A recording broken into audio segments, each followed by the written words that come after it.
Мугалим деген ким? Мугалим деген айдоочуга, майлоочуга, эсепчиге, касапчыга, өкмөт башчыга, чекте турган сакчыга, бакты өстүргөн бакчыга, музыкантка, жазуучуга, сүрөтчүгө, көрөкчүгө, басканды, турганды, окуганды, жазганды, кеңди туура азганды, ырдаганды, бийлегенди, сөздү туура сүйлөгөндү, элди туура тейлегенди үйрөткөн режиссер.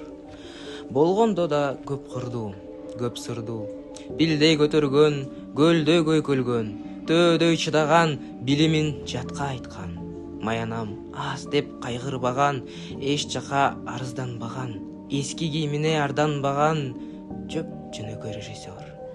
Окуучу укса дагы, укпаса дагы, ээсинин мээсине жукпаса дагы, кээ бири сабагына уктаса дагы, чукулап сотка кармап отурса дагы, кулакка музыка тыгып алса дагы, билимин ал балдарга бере берет, мээримин ар балага төгө берет, күнүнө сабагына келе берет, ошентип ай айланып жылдар келет. Мектепте сабагына көнүп бүтөт, эч жака басып кетпейт, алыска качып кетпейт, же бир уктап калбайт, себепсиз калып калбайт.